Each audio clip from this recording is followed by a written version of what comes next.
Okay. Okay, Damian. Hello. Hello. Is this the camera here? Where's This the is our camera? camera here. Yeah. Here. Yeah. Okay. Yeah. As you can see, We did it.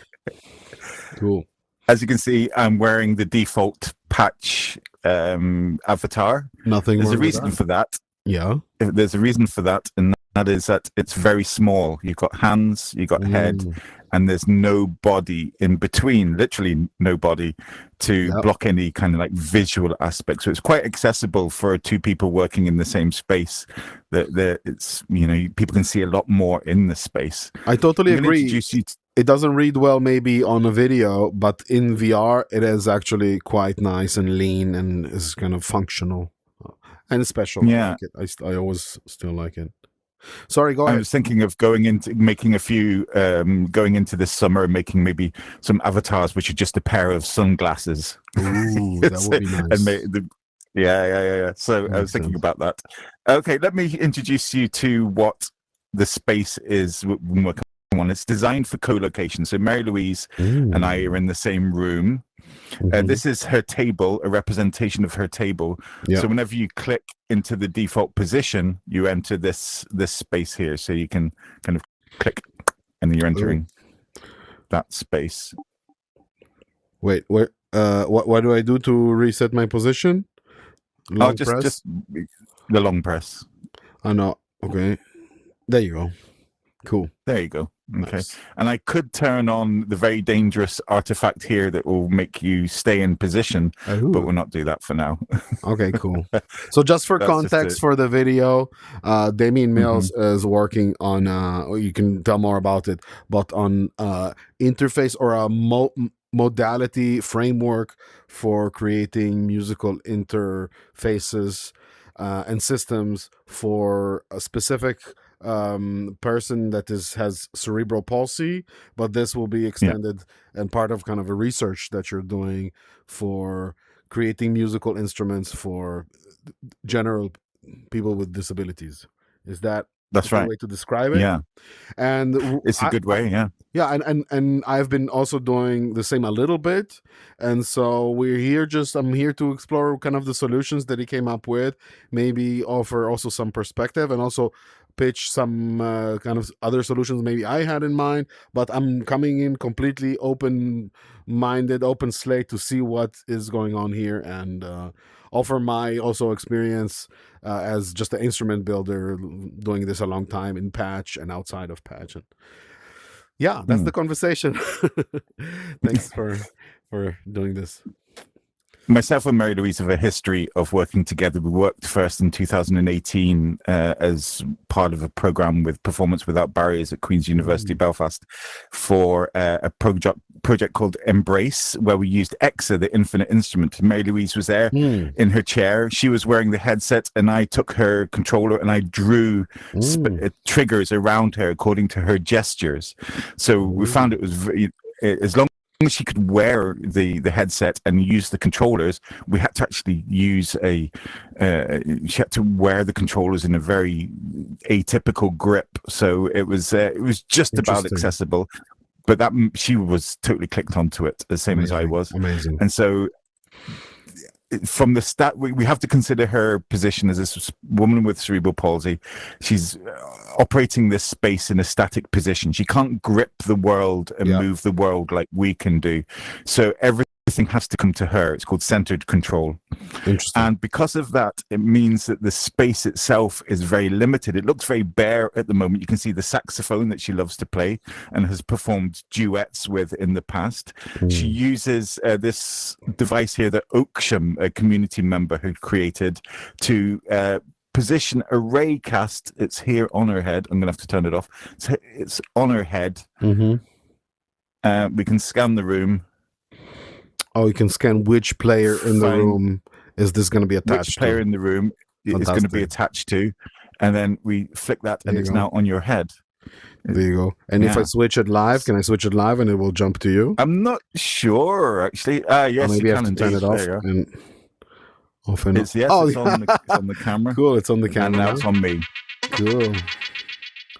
Amazing. So which was a wonderful thing that was brought in January, I requested it and you guys implemented it. So this is kind of what we'd been using in doctoral research. We created this in Unity. We assigned it onto Mary Louise's head, and she was able to then play her saxophone using this raycast. Fantastic. Now, the raycast, we've actually just opened up a few things here. As it happens. So I've made little devices so that she can maybe one day in the future open these up. But for Mary Louise, in a static position, complexity of the space can be disabling sometimes. Yep. In that you want her to have lots of options, but you also to encourage musicality right from the very start. Mm-hmm. So the first port of call is to hide things that we're not using while we're playing. So this X here, when it receives array, opens up a menu system. At the moment, we've got 3 options for scale, and we have a chance to choose the key, the octave, up and down 12. That's not actually working at the moment. We had an array like this with -36 to +36, and that's in MIDI notes. And then we have beats per minute, which is yet to be implemented, but we have it up in the gods up there waiting to be implemented. Yeah. And then visibility. Visibility, what does it do again? Visibility is not linked now. I can link it now, and it actually links to this device here. Let's see. Oops. Oh. So you can connect the visibility to all of these. It's not on at the moment, but when you click it, it does come on. Switch it on. Wait. Yeah. Oh, there you go. They are. One of them turned up.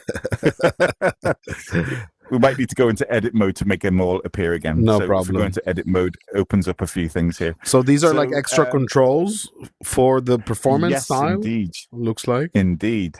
Okay, so the kitchen is basically everything that cooks in the background. And so by reducing that from the space, you got this, for example, this is it like you would say here. like an accompaniment of a performance a little bit, something like that? It's more to do with how everything that's going on underneath. Because, for example, the raycast device, whenever it was implemented, it's got 2 options. It has a continuous array that triggers once per frame, or it had the option of like linking a pad. So where you're looking at something and you could hit the pad and it would react. I see. What it didn't have was a single shot capability. And so all of these objects here have an inbuilt kind of like recognizing when it's hitting and sending a momentary output, basically. Like, so basically when you hover over it with your gaze with the raycast with a laser, it triggers a response. Can we try that actually, just in a very simple way, so we can see? Sure. Yeah. So if I click this, I have to switch to DJ Patchy. That's me. Now it's on me. And actually, I can't see. Do I have to go into play mode? That is a little quirk of the raycast as well. Usually, I have to import a new raycast and delete that one. There's a bug. Okay, so that I can't see where it's hitting. Basically, that's the bug, right? Yeah. We can fix that now if you wish. No, I think it's okay. Let's continue a little bit and see, because actually all of the things that Marie-Louise can do with her head, we can also do by touching with our controllers, just to addition. Exactly. Cool. So each one of these has a little, if I go into here and open it up, has a little logic system inside that tells you if it's on or off, for example, and then it changes. There's a color change preset in there as well, which turns it on and off there. If I turn that around, you can see the preset moving. I see. And so this, making sure that only one shot happens. So you basically created a button that with its specific behavior, all in Patch World, that changes the color and all of that. Yeah. I'm interested to know, isn't there like a feature can we get out of the I'm just curious about if I open the this raycasting, is it in system or Where is it? It'll be a block. In which category? Or I'll just search for it. Ray cast. Doesn't it have a feature that you can trigger things with it like you would if I go to edit mode? Yeah, you have an input here. Fires the raycast once disabled. It's just to output. It doesn't actually hit anything, right? So if so you have to link a pad to it. That when you hit the pad, it will trigger. So wait a second. Okay, so that's the difference between continuous. Basically, this just measures the distance. It doesn't actually trigger a pad, right? You have extra logic for that. That would be cool as a built-in feature. It would save you a lot of work, I think, right? Absolutely. But for now, we've had to work around it. It's the nature of this. Okay. We have to deconstruct things to construct things in Patch World. But that's how we find powerful, simple features that if there's sometimes a lot of repeated work that takes a lot of CPU, that could be like a few lines of code on the block itself. That's how we get new features into blocks.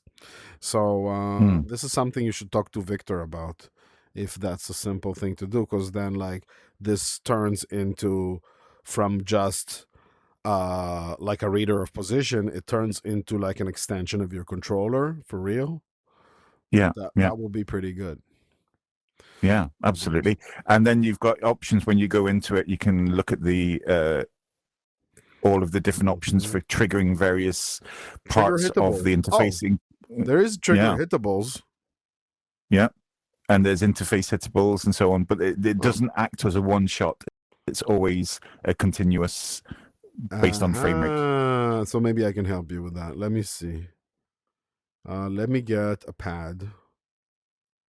An interface. We'll get a pad. Okay. Now, if we turn it on to continuous, you see that it keeps generating on and on and on and on, right? Yeah. And if it's not continuous, then it doesn't trigger at all. It doesn't trigger at all unless you ask it to.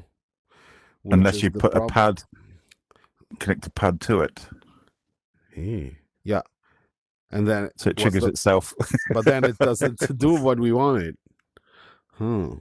Interesting. Yeah, exactly. What is this ray thickness? Now the only thing about this here is that we have put this logic, and the community member Leonardo Bjork has created a couple of these with the logic itself on the device. They haven't quite worked the way I wanted it, so that's why we've exported the logic to the buttons. So every button in this scene has a logic attached to it, which is for a single shot. So we're still only running at 16%, so it's pretty good. But the goal is then to, as soon as you hover over a thing, to trigger that thing, right? That's the idea. Yeah. I see. Okay, well, I need to think about it some more. Maybe there is as you can see, it affects it. So every time... Oh, this one's not working, is it? All of these... based on community feedback as well, have been able to change the colors of these dependent on what scales. But I have a simple idea for you. Look. Okay. If this keeps triggering the pad. Let's for a second imagine it doesn't matter. What does matter is that you want it to work only on hover and send only one shot. Yeah. Yes. So I got you. Look. What you need is some logic blocks. You need a timer, I think. A metronome? No. A delay jolt. I got you. Look. Delay jolt has another feature that its behavior can be either queued. When it's queued, it will, no matter how many signal passes through, it will always send every message that passes with the same delay. Yeah. So if I take it off, if I put it on, it's gonna delay all of the messages. But it has another feature that it only sends out the last thing that was sent. And like this, it will basically ignore any messages that pass through that are within that time frame that you set. So for example, if I put it at 0.1, which is like 100 milliseconds, you see it only passed once because it keeps sending. Every time it sends a message here, it resets the timer. It doesn't pass it. And it's only when it's taken off. It's taken off. There it goes. Oh, beautiful. So that's actually very simple.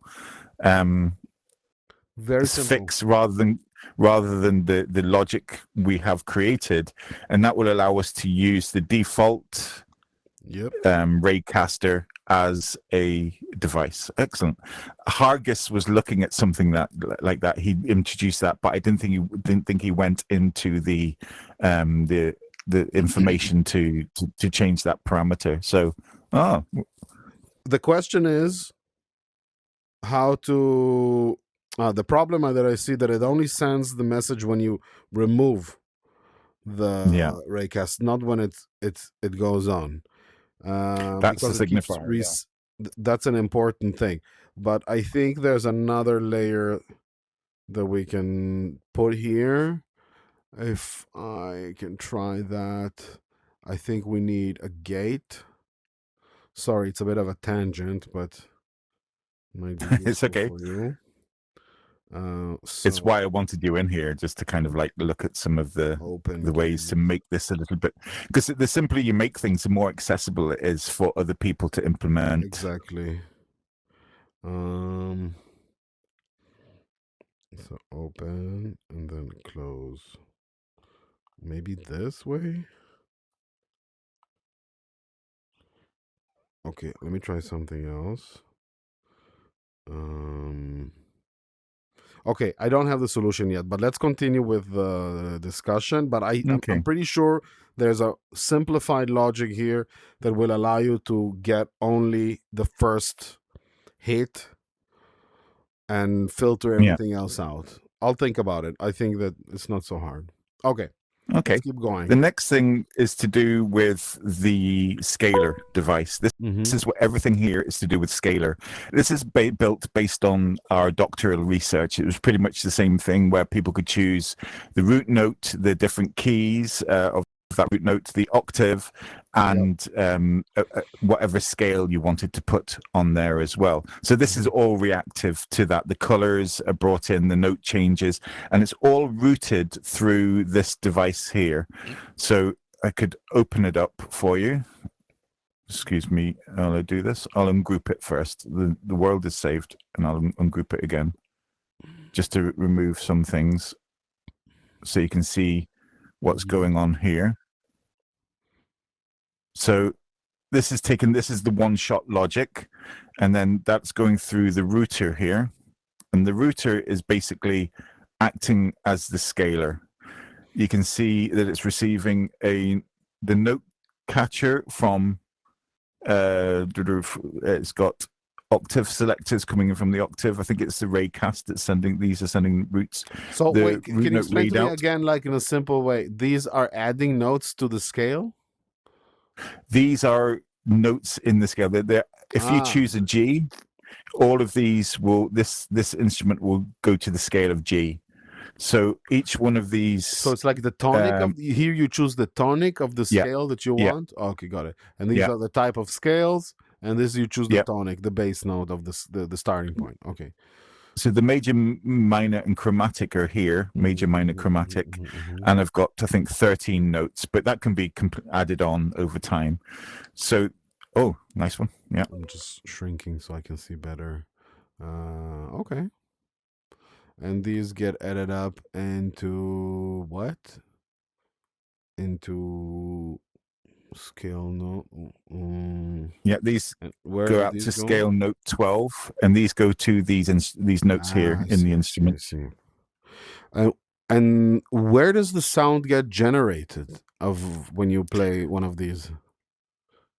Yeah, the sound is here at the moment. It's the Okay, got it. So this sends the notes to tell this what it is, which note it is, and this sends the trigger to play this sound. Yeah. Mm-hmm. Which is split into two different sections at the moment. There's one right for. Now I don't hear it. Oh. Okay, I think there's some bugs here. Every time I press one of these, it's very low. Yeah, it's wait, maybe unplug it for a second. But okay, I get the principle. Can I look into here 1 second? This is the instrument. If I look at it, I'm messing up your whole patch. That's good that you have it saved. It's okay. It's all saved. Oh, oops. No. This I can't open because it's a device I need to purchase or something. No, I shouldn't have it sold. Okay, there we are. I've opened it. Okay, I'm going to tiny mode, tiny DJ Patchy, so I can look inside here. I'll join you. So you have, let's shrink, and so we can see this. Okay, interesting. There's quite a lot of logic here going on. Okay. Interesting. Again, it's taking the single shot logic. This block here is determining what color is going to be the trigger. So whenever it receives information of what root note it is, it tells that particular device, if it's a MIDI 60, that it's going to be red. MIDI 64, it's going to be yellow, etc. Okay, I think I get a general grasp of the approach of everything. I'll close all the groups here. Okay, maybe I can tell you a little bit about my approach. That was very, very different, but I see the benefits, and I still have to process and think about it more deeply. But so what I see is this basically an attempt to create like a UI system. This is a UI system. It is, yeah. That it's a generalist UI system because you have you're creating a way to activate buttons, and then within this UI system, you're building basically an app, more than an instrument, because it's an instrument you can tune, you can do a lot of things with it, you can set the general settings, all within this UI system.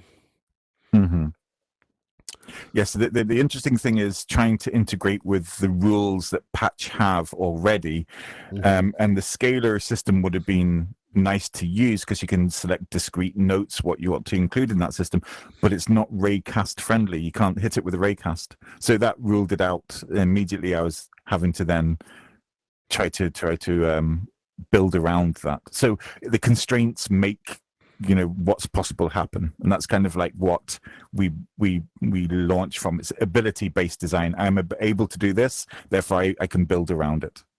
Absolutely makes sense. And it sounds like the core component here is really the raycast as the cursor of the UI system, and finding a way to basically identify what is being pressed and how is the big thing. Question: do you have, besides just like, because you have like if we break it down to the simplest parts, it's like there's a raycast, and when it triggers something, it's either a button, a sustained button, or a toggle. At the moment, right? Yes. Well, at the moment, it's a toggle. Sustaining a note is difficult because we've got the logic set up for single shots. Right. Which is having an option to switch between the two. Yeah. I'm a fan of one shots. It simplifies things a lot, especially in patch world. So toggles and buttons, basically, right? Like these are toggles and buttons.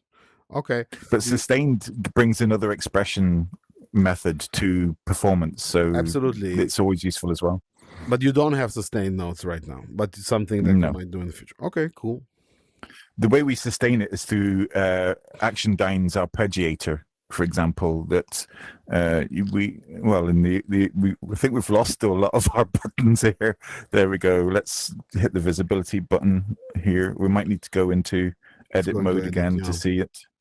Yeah, and so we can turn on the arpeggiator. It was here somewhere. There it is. Okay, so this is raycastable. You can turn it on and off. And that's then it sends a. But this you can't edit with the same raycasting, right? The only way we can change the sound is you can't edit this with raycasting.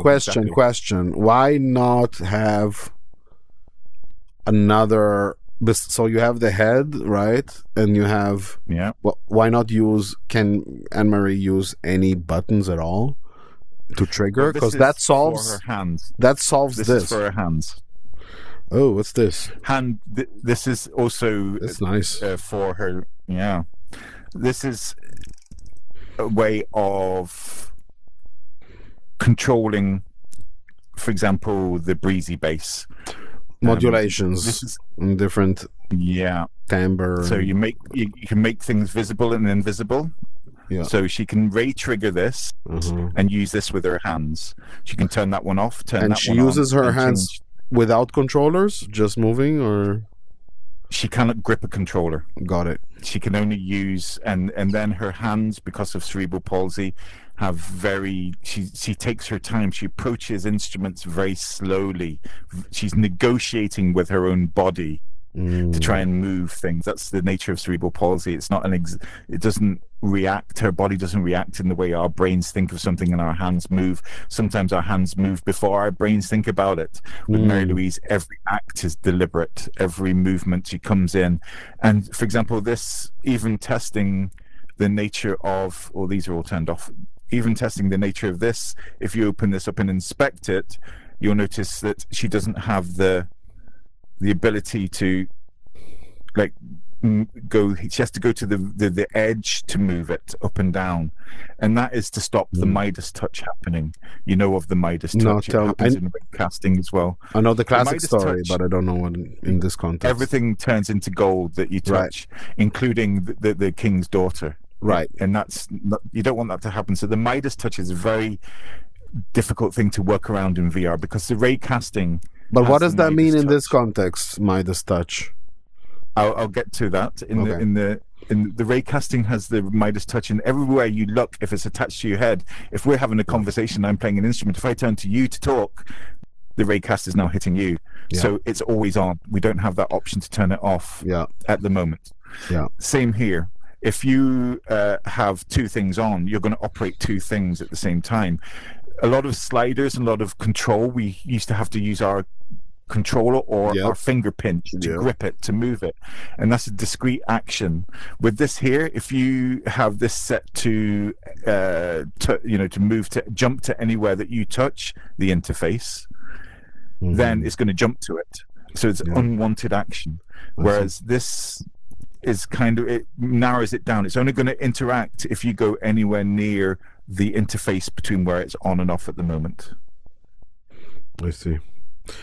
So that's the core problem that I see that's repeating here everywhere is the Midas touch, because you need another dimension of control. You need a way. You need a cursor. You need a cursor button that's like on off. That is deliberate. Otherwise. And I wonder if that was also the experience with testing some of this, is that things get triggered unexpectedly. Absolutely, yeah. And so it's all about bringing. That's the big design challenge. That's the big creative design challenge here. Yeah, it's the static musician trying to control things purposefully. Yep. So I think if you solve. So both on the patching level and on the design level. So like patching level, I mean like reducing clutter and like simplifying systems. And on the design level, like the choices that you make that will make the system work and feel good.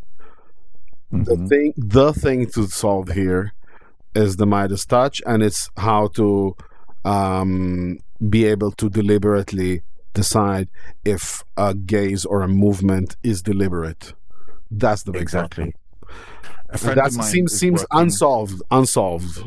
Um, A or friend like, of mine is yeah. working in the Performance Without Barriers research group. She's doing her doctorate at the moment. She is looking at intentionality of movement using, I think the Connect, the Microsoft Connect, and movement in space. So it's related to virtual reality, but she's looking at intentionality and artificial intelligence and how AI can help a person distinguish between a communication gesture or a performance gesture. I'm moving my head So I here as tell if you I how am I inputting. solved it in my approach, Yep. which is, first of all, I'm not using a raycast.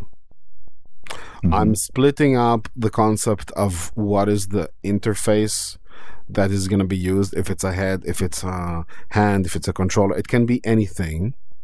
Mm-hmm. And I'm just taking I'm using the head as like a starting point, but I'm imagining that it could be whatever, and I'm thinking about it as like axis of expression.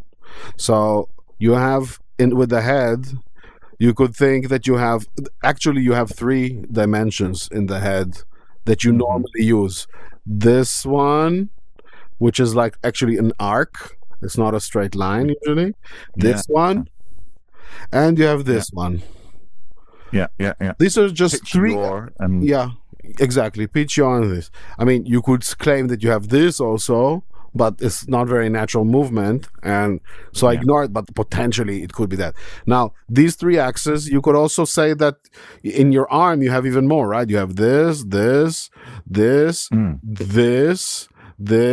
You Mm-hmm. have like six, at least six. But you also have buttons, Mm-hmm. right? You have buttons. You have I mean, as many, but each button is another axis of potential control. A multiplier. Yeah. Yes. So instead of thinking about, like, right now, your whole system is actually built on a two axis 2D. control, 2D, Yeah. right? Yeah. With the exception of these that are like expansions. So it's trying to think in 2D, um, and use buttons and triggers. That's why I'm saying it's like a UI, right? Using Yes. buttons and things. Okay, so my starting point is that you have axis of expression, and every axis can potentially be used for anything. Mm. So with that starting point, I'm not building UI. What I'm building is actually canvases that can be calibrated. Maybe we could later, I can show you it, but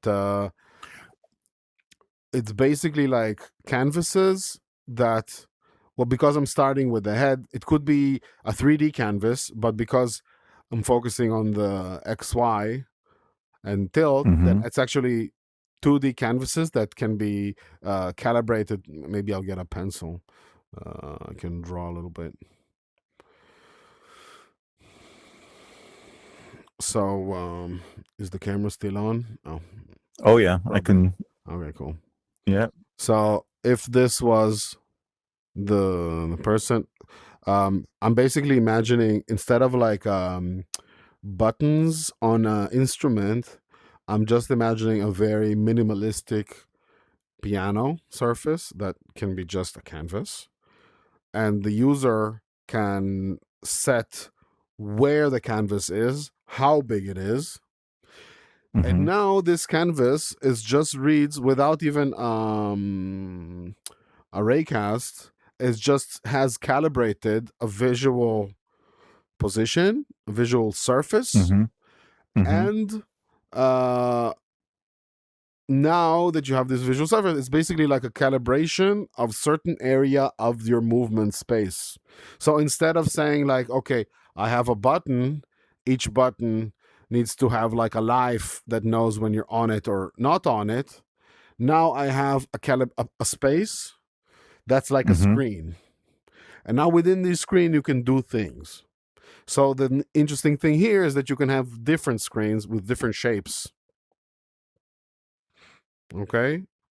And but the way each screen works, it's a bit more agnostic. Like, for example, you with my system, you could say that the Midas touch problem, when you want it to trigger, I call it just the cursor input. So you have outputs, right? Sorry, the inputs are the axis of expression, what they are. Is it the tilt of your head? Is it the movement of your arm? Is it these are like inputs. Then you have like what's the mapping, what each input does, and what's the calibration of that input. So like which region is it like measuring? So for example, I could say that the cursor on off gets triggered only when you enter the canvas. And now when you're in the canvas, you can move, you have X, Y, and tilt or whatever you want inside of this area. Yes, okay. So for example, just to make it very clear, you could have a piano, a simple 2D piano that, and you can choose and you can set up in different ways the mapping that, and you can say, okay, what behavior do I want? Do I want that it will trigger only when I hover over it, this key or this key, or do I want to use an external button, or do I want that the volume, like this X going up and down, actually controls the volume, or another parameter, or however I want, basically. So instead of instead of ArrayCast determining, looking at objects, and these objects need to talk to other objects and like know which object is being hovered. Now this here, it's more just like you have a region. Where is this? You have a region of activity. You have different axes of expression that operate on this, and that can activate different things according to how you choose it. That's basically the idea. And then you can generate more. That's nice because it does treat the raycast is still within its kind of like two-dimensional zone of operation. One thing that is of interest, because that is acting, I initially thought it is acting like an instrument, so you can then program it to modulate or change various aspects. You can link it to instruments in and out of this space. Yes. It's based like an instrument, but you could actually take the same idea and say, instead of like, okay, these are like piano keys and each one is a different note on my also the other thing is that I like to think more minimalistic in like how to arrange things. So like up and down, left and right. For me, it's less cognitive load than having like things on a like more even like a piano that has like the white and the blacks. I'm like very stupid, simple for me, so that I have just left and right, and so all of these designs here are based on prototypes that I have created based on the known gesture ranges and preferences of Mary Louise. So so it's just me. Example, it could be very different for different people. Yeah, so the ability to summon and dismiss things from this space is why some of these interfaces were created. The actual use of blocks or 3D objects is not necessary. I totally agree. So if they were to appear as a canvas, then that probably takes up. I mean, I can tell you, they're more programmable. I can still man your design. I can still man your design by like saying that the really cool thing there is that potentially, if you have all these like interfaces in the UI system as like things, then the thing you were mentioning before, you can kind of automatically bring them into view, take them out of view, and have like encapsulate functions in specific shapes or things. This I really like, actually. I don't know how this would translate into, for example, controlling tempo. Not sure if that's Yeah, I have to movement. do. This is a tempo machine up here. Uh-huh. This was for hand, and it was basically taken from somebody else's creation, but it just with a few presets of where the tempo goes. So it can be hand changed. Again, we're using that non-grip function, which this one requires, and then it can be discretely adjusted in +5 or +1 or +10. So the way of creating tempo is maybe through using the building blocks. Don't know where that went to. Building blocks of something that can be raycastable, but so it kind of does exist, or and can be adapted, and that's what I've done a lot of, is like deconstructing instruments, purchasing them, deconstructing them, adding other bits in to make them accessible. So there is a little bit of adaptation as well as adopting the whole space. You know, I think, did you ever play with these, the variable stuff? No, I haven't. So this might be the way to do everything that you're doing. This could be the way. So Okay. look, I never actually use these because they're like a deeper level than I permitted I've myself seen to them. go so far. So look, you can take a shape. Can they see us there?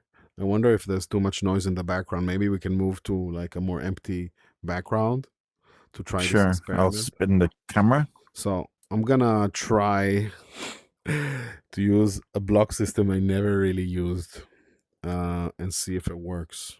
Okay, so variables allow you to set variables, names like tags, to any block that you want.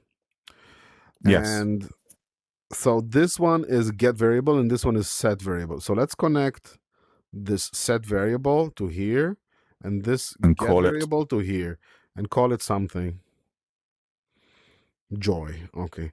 So if I and here manual trigger, let's trigger it. Do we have option to? Okay, let's do this. No. Okay, how do I apply it? Manual trigger. Let's get a button so I can apply this variable. Get a trigger here. I got it. It's fine. Okay. Now, okay, it still doesn't work. Let's try to value 1. I actually don't know how to use these things. But I need to get variable. And now I want to load this variable. Fail. Output. Variable name. ID picker. Oh, what's the player picker ID? No. So this is Joy. Oh, maybe I need to. Oh, and I think you have two. I have to. Okay, attach a named variable with a numeric value to one more or more blocks. Use it dynamically to dynamically tag blocks. And later retrieve or filter them with get variable and all with variable. This should work. So I have here number 1. Manually triggering if connected, only assign the variable. No, that should be. I don't even need to connect it. Let's see. Yeah, I see here. If you when I connect this and you go to the inspector of this block, you will see on the bottom there is a variable joy 1. Joy 1. Right? And now let me reconnect this maybe. It doesn't want to reconnect. Oh, it failed. Why did it fail? Fail. Send 0 when the connected block does not have this variable attached. Oh, I have to have this here joy as well. Okay, and now it sends, if it has that variable, then it sends a 1. So now if I connect this, no, it's basically the same. Well, first of all, what I did is I turned anything into like hittable, but that's not new. So what do I do? So it keeps Because hitting again, it. it's coming out at Yeah. That delay function worked really well earlier. Yes, but as it well as the didn't. logic blocks that we have. That But wait a Leo. second. Yeah. All with variable. Let's read this 1 second.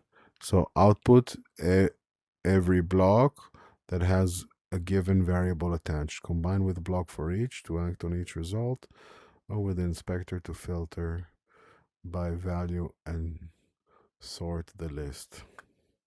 Okay, this needs deep investigation how to use all of this. But I'm wondering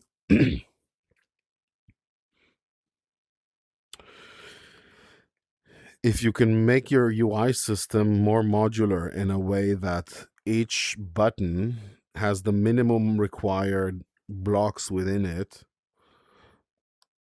and then you have another device or group where you make, it's like a patching bay that you take button 1 and you connect it to a specific function. I have a feeling like the answer is maybe this is not needed. Maybe it's more about the test that I did before. But also the delay could solve potentially the Midas touch issue just by saying if you just hover over something and for a button to act, you need to be there on it at least 200 milliseconds. 3 seconds. We use that in our doctoral research, and we use that for the musically.net website that uses WebXR to kind of like arrange and then perform in using raycasting from your head. The delay of 3 seconds is really useful for UI elements, but you don't want that 3 seconds for performable blocks. Yeah. So you want that instant. Absolutely. Absolutely. Okay. Well, that's great. And the ability to change that parameter as well. So if you prefer 1 second delay or 3 to 5 seconds delay, depending on ability, that was kind of built into that system as well. So my advice, I don't know how you, I don't know, have total visibility on how you build all of these, but my advice to you would be not to put the actual function within the buttons, but just have them like generic as much as possible. All of the UI generic as much as possible, with just like even like a channel number on the connectors, on the wireless connectors or something if needed. We've done that for changing. There's an interface up here. Where is it? Here it is. That basically works on the channel number. This is all channel numbers for triggering different. It's not connected to anything at the moment, but we would have multiple audio players, and this would then determine what the instrument sound would be. So in a previous world, which is connected to this was just imported in from that world, that would then trigger different sounds. It gives you the options for enabling different sounds to come in through using that makes total sense. Channel numbers. Yeah.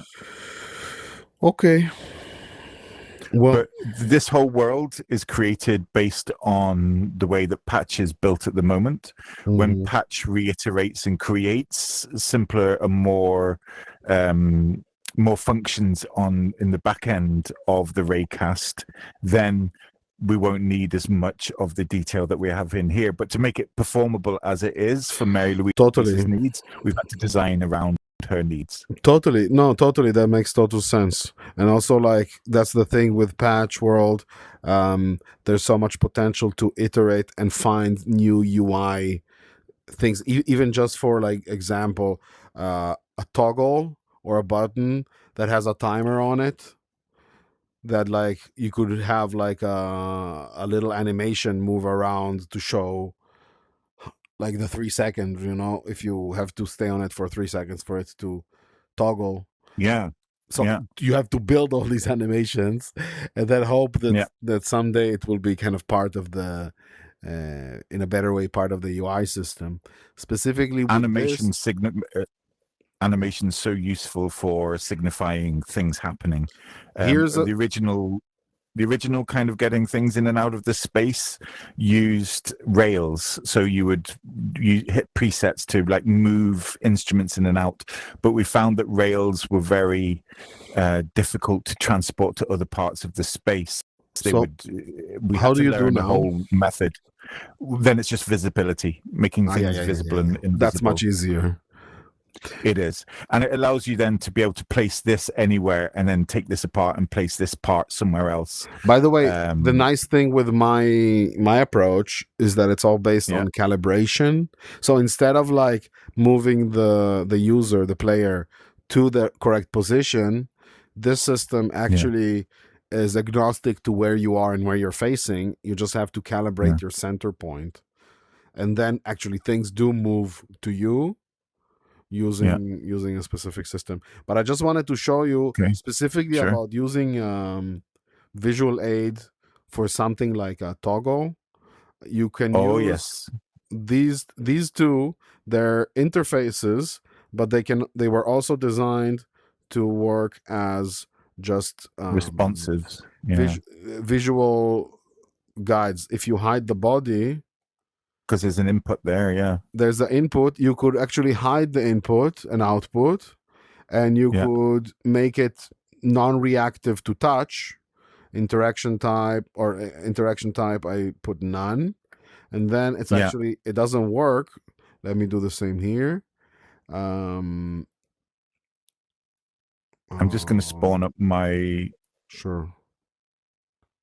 where is it? Hide body, exponential dial. Oh, here it is.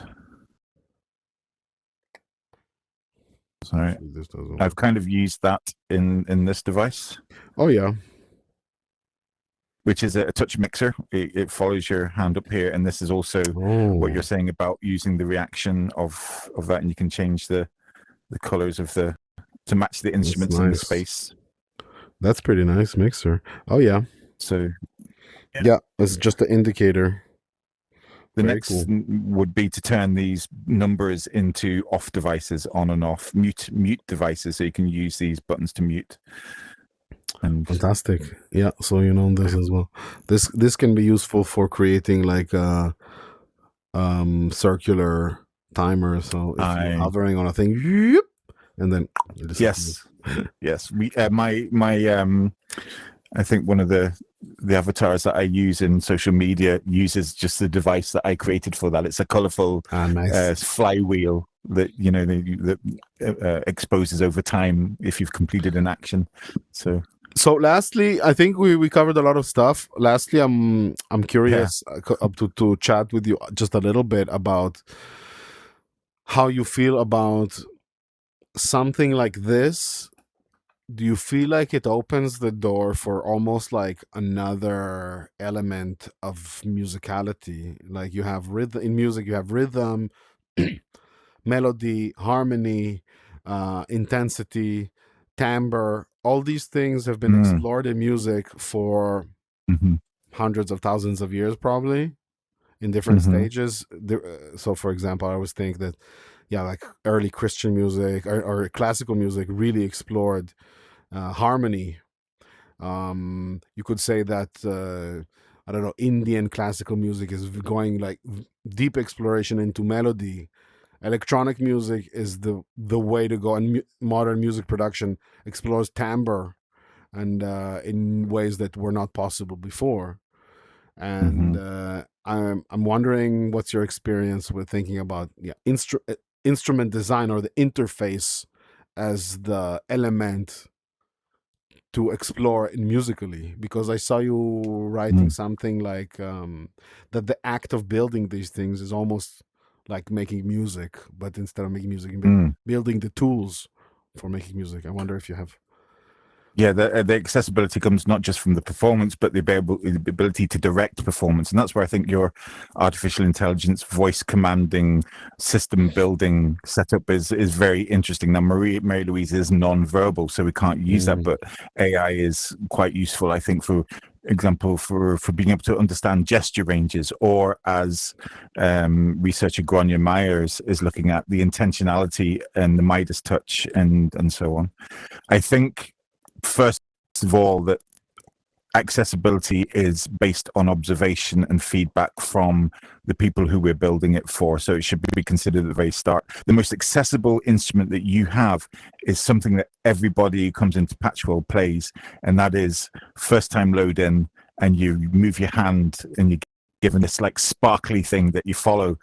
All it does is take your gesture and translate it into expression and movement-based forms of changing that sound. And you can sit in that space forever and just do that, but we never see that again. That's something we see at the very start, but would be brilliant if it was brought into a box that you could just like say, okay, put your hand in that box. We can build that now, of course, with all of the blocks, but it's something that we see once and it disappears forever.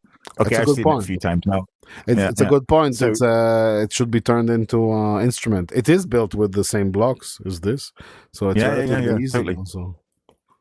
Yeah. But it looks and feels great, and everybody gets to do that because it doesn't matter if they're using their hands or if they're using the controllers. My hands aren't being picked up right now, but that's a really good point. I forget that some of the simple things that we have introduced should be better brought into the ecosystem. It's only because I'm looking at through the lens, the magnifying glass of accessibility that, you know, kind of like, that's my approach. And that's something I think I observe individually in terms of how I want to then translate that to other people. Amazing. But yeah. Okay. Well, Damian, thanks a lot for showing me the stuff. I hope might have been useful for you, and I'll try to think more about this thing of how to simplify the logic using the raycast, because I do see if you want, I can reset the world and you can take a copy of it, or I can publish it. It's almost there. There's a couple of maybe things just make it send me a copy, just share with me the world. You don't have to give me editor rights, just share with me and I can make a copy, or I think I can just build something easy using raycast, a pad and this stuff, just to try when I get time to it. Cool. No problem. Okay, thanks a lot for this. Thanks very much. Yay. Okay. We did it. Okay, I'm gonna turn off the recording now.